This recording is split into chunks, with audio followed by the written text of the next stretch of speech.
HorseRacingNation.com here with the great Richard Migliore, who is a mainstay on this circuit for a very, very long time. And a year, almost to the day, you walked away from the sport. Any memories come up being in that room in front of all those people? I mean, you've been around the track obviously all the time since. It's not like you've left the scene, but still, what kind of memories got going up there?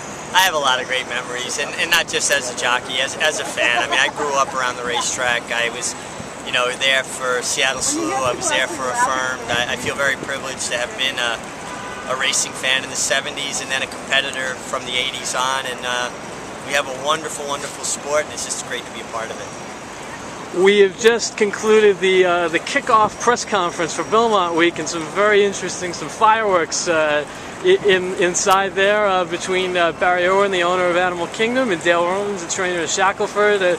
Some very interesting verbal jousting. What did you make of all that? I thought it was all in good fun with a tone of truth behind it.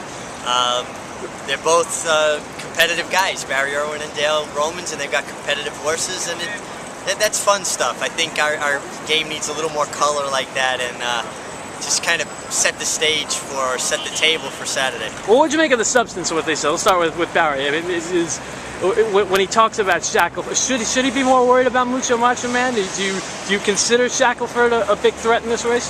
Oh, he's absolutely a big threat. Anytime you have a horse that possesses natural speed and is a fighter, and this horse is a fighter, you have to respect him, because he's not going to lay down for you. You're going to have to reel him in. He's not going to come back to you. He's going to fight you every inch for it. So I have a lot of respect for Shackelford. Whether I think he can go that far or not, you have to respect him. And as far as Animal Kingdom's concerned, Barry Irwin making mention that we've seen the last of him maybe in New York until perhaps the fall with the Jockey Club Gold Cup. It sounded like in talking to him afterward, he wanted to freshen him for the fall campaign a little bit. What would you? I mean, this Triple Crown is a rigorous trail indeed, but do you buy into that? Do you think we'll see him before the fall campaign? I mean, can these horses do the Triple Crown and then come back Jim Dandy like the old days and Travers and the whole thing, or? Well, I would hope we'd see Animal Kingdom, before the fall after the Belmont Stakes. But you know what? I'm appreciative that we have him here at the Belmont. He's had a rigorous campaign, and whatever's right for the horse is all right by me. But as a fan, I want to see these horses compete. He's an exciting horse, trained brilliantly at Belmont for the Belmont. So I really hope we see more of him, but if we don't, I respect their decisions. Very good horse. I want to talk real quick about this campaign that you've spearheaded at NYRA. You're of course part of the TV team, but more importantly, also you're encouraging new owners to get into the game. You just held a luncheon day after the Preakness.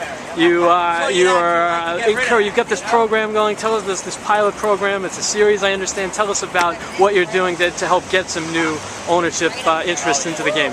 Well, the idea behind the program was to try to introduce people into racing, and people that are already racing fans, maybe they have an opportunity to get involved in ownership and they think it's too daunting. They don't understand.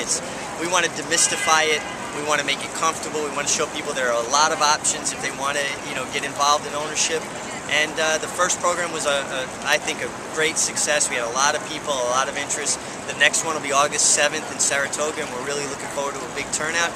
And at the very least, they're going to have a lot of fun, a great day of racing. We're going to show them behind-the-scenes stuff, and hopefully they'll get involved.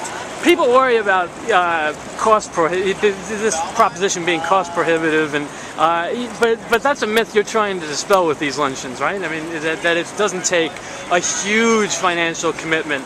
Maybe a seven-figure. It can be a lot less than that, be it with one of these partnerships or whatever. Well, that's the thing we wanted to show with the program. There are a lot of options. You don't have to be a millionaire to get involved with ownership. There are several options as far as getting involved. You want to get involved with a partnership, your cost is less, obviously your investment is less, but you still get the full benefits of ownership. If you want to own on your own, we want to show you the best and easiest ways to go about it.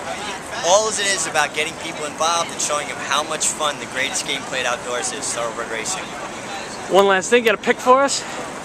Right now, if I had a long shot pick, I would say I like Brilliant Speed. And Animal Kingdom, the way he trained over the track, I think he might be pretty tough to beat on Saturday. Animal Kingdom, Brilliant Speed. We'll look for those too. See if Animal Kingdom can capture 2 legs of this year's Triple Crown. The great Richard Migliore, HRTV, NYRA Network. Check out the ownership initiative, NYRA.com, all the information there. Rich, thank you so much, and enjoy the race on Saturday. Thank you.